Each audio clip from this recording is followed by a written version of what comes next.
Kamusta ba ang inyong Easter season? Nagtatapos na ang Easter season natin after 50 days. Buhay pa tayo at ngayon ay binibigay sa atin ang Espiritu ng Diyos. No? Ano ulit ang tinatawag na, no?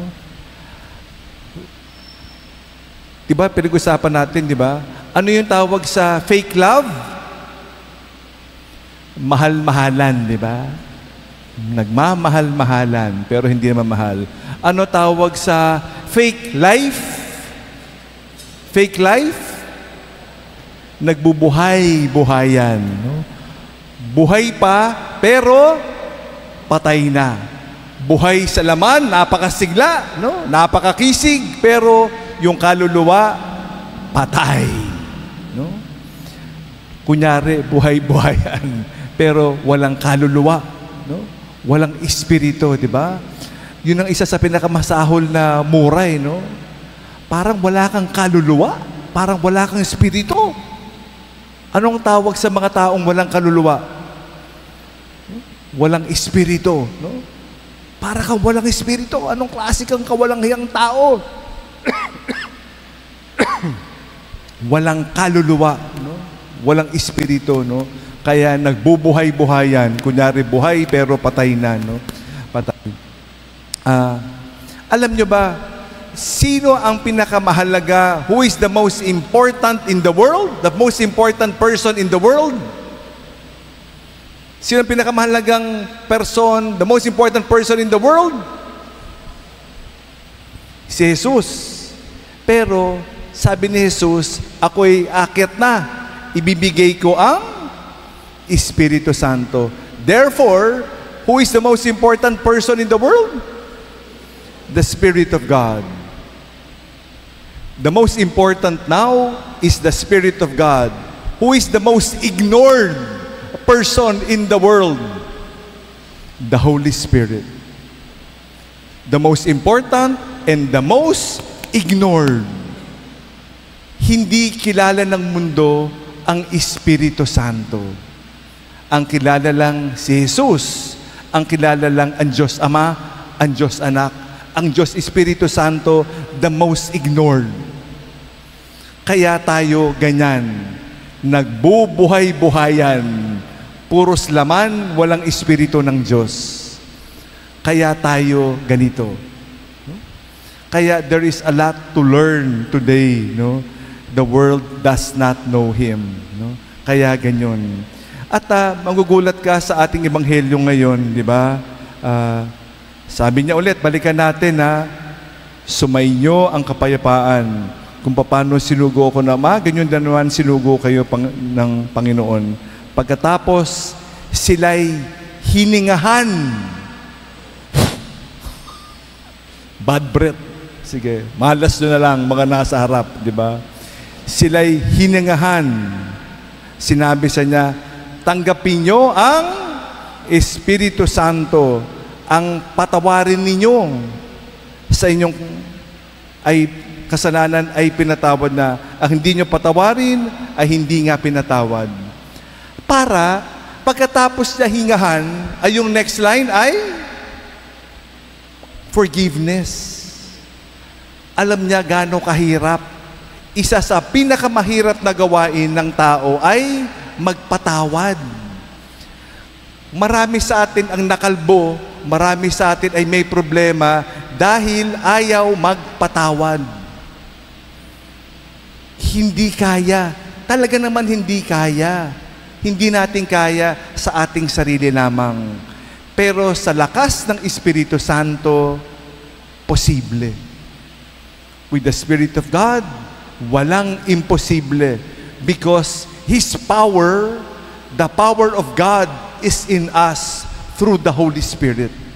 The most important, the strongest power in the world is the power of the Spirit in you, in me, in all of us.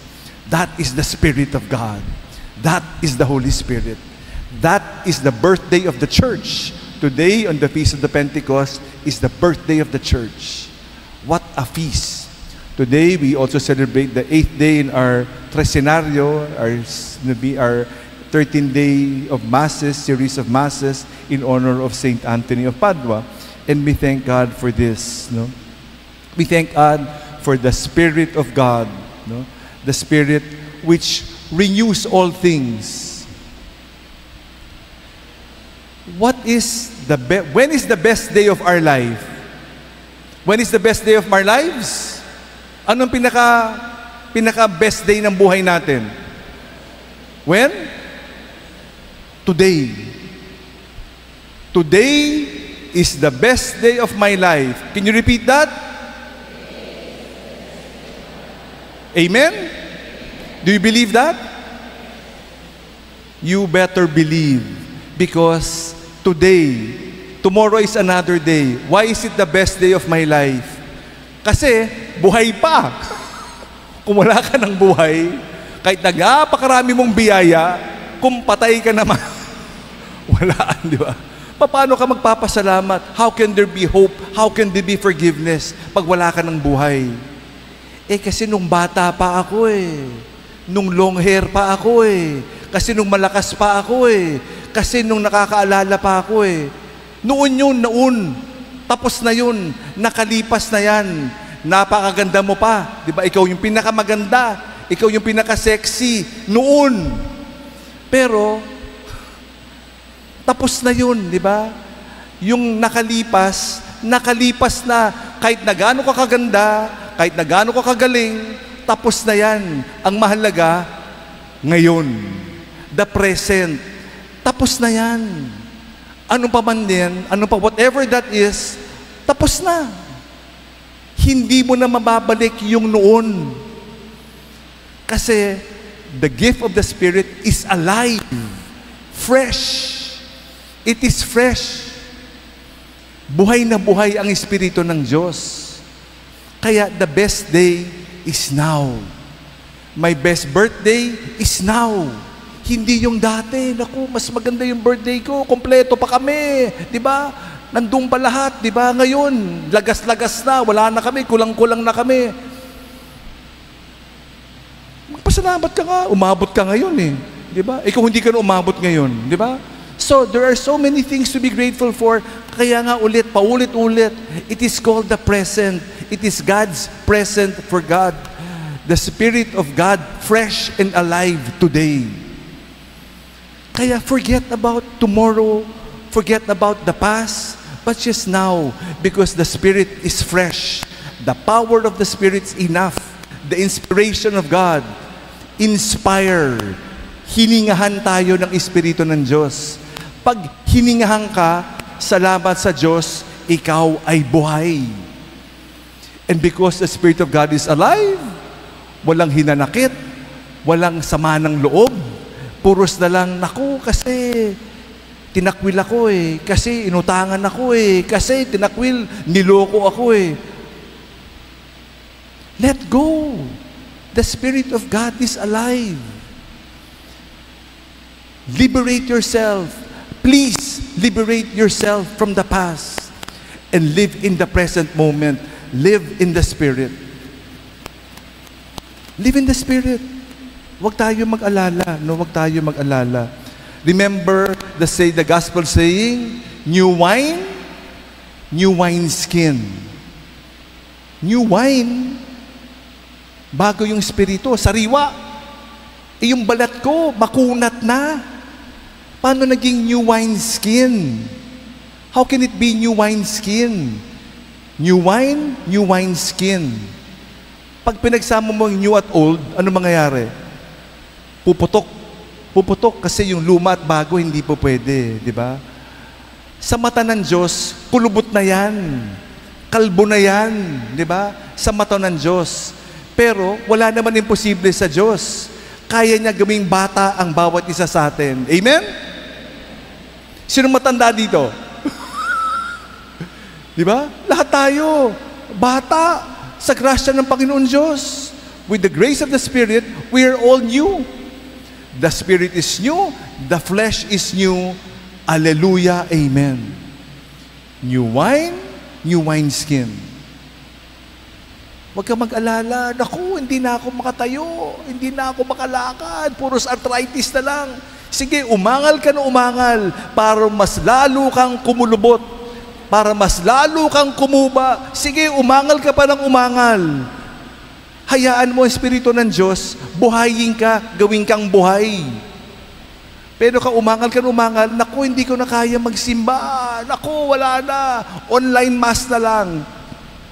Bato-bato sa langit naman sa mga nag-online, di ba? Oh.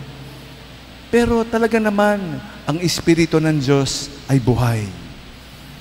Buhayin natin at wag natin gawing patay, di ba? Last kwento, marami kong kwento eh. Kasi, bakit? Kasi inspired, di ba? Yun ang mahirap sa inspired eh. Napapahaba ang kwento. Hindi makalanding si Father, di ba? Kaya muli makikusap ako sa choir. Re-recite na lang natin yung ama namin. Pasensya na. Kasi na-inspire na naman, di ba? Pero magandang kwento kasi totoong-totoo. Kanina nasa Skyway ako, di ba? E-exit na ako sa Skyway sa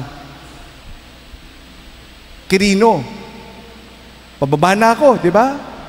In 2 minutes, ang ganda-ganda ng Skyway. Salamat sa Diyos. Naiiwasan mo yung traffic. Bababa na ako.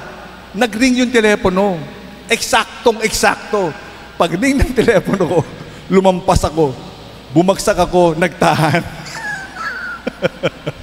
Sabi ko, ano kaya mensahe ng Panginoon, di ba? Dahil dun, yung 2 minutes ko, naging 30 minutes. 30 minutes, di ba? Sabi ko, pero may mensahe ang Panginoon eh. Sigurado ko may mensahe. Excited ako. Ano kaya ang mensahe ng Espiritu Santo? Diba? Gusto niyo malaman o bukas na? Sismoso talaga kayo, ha? Sige. So bumaba ako, di ba? Pagpasok ko dyan sa sakyan, pagpasok ko dyan, tinawag ko si Brian. Brian, sabi ko, pwede ba natin lagay yung bandera sa labas? Nagbibigay ako ng instruction kay Brian. Brian, ganito yung bandera, ganito. May lumapit. Sabi, Father, hindi na kilala ko eh. Pwede magtanong. Di ba? Nagtanong. Sabi ko, oh, sige. Sabi ko, ano yung tanong mo? Sabi niya, saan ba dito yung Kalye Anubing? Hindi, anong kalye yon? Kalye Anubing. Ganyan, Anubing. Sabi ko, may Kalye Anubing ba dito? Merong Kalye Anubing? Ha? Walang Anubing. Okay. Sabi ni Brian, Father, doon yan sa San Antonio. Di ba? Sa ano yan? Yung dati kong parokya, kaya alam namin eh. Sa San Antonio yun, di ba? Sa San Antonio yan. So sabi niya, Father, kasi, sabi ko, nasa rin yung kausap mo, may appointment ka? Sabi niya, oh, may appointment ako eh. Sabi niya, bigay mo sa akin yung telephone number, tatawagan ko. Pinakailaman ko na. Kasi yung telepono niya, 1% battery na lang. So ako tumawag, denial ko, sabi ko, nagpakilala ko, sabi ko, pwede ba magtanong, yung address mo ba dito, Makati o Manila? Anong sagot niya? Makati. Sabi ko, pare, anong pangalan mo? Sabi niya, si Tony. Si Antonio. Antonio ang pangalan, di ba? Sabi niya, Tony. Antonio ang pangalan. Sabi ko, Antonio, mali tayo. Makati yan. Manila ka. Sabi niya, nasa boundary ng Makati at Manila, San Andres. Pero Makati yun sa pagtawid ng tulay. So sabi niya, oh sige, salamat, salamat. Okay, sabi ko, matanong lang, bakit ka ba papunta ron? Sabi niya, magpipintura sana ako. Magpipintura. Pintor daw siya, pintor. Diba? Sabi, sige, pintor. Sabi niya, oh sige, sige, salamat ha. Tapos nung pala siya, sabi ko, sandali nga. Gusto mo magtrabaho? Sabi ko, gusto mo magtrabaho? Sabi niya, oh, syempre. Sabi ko, pintor ka ha? Sabi ko, yung kapatid ko may ginagawang project, di ba? Sabi ko, gusto mo magtrabaho sa may bandang Alfonso? Sabi, okay lang.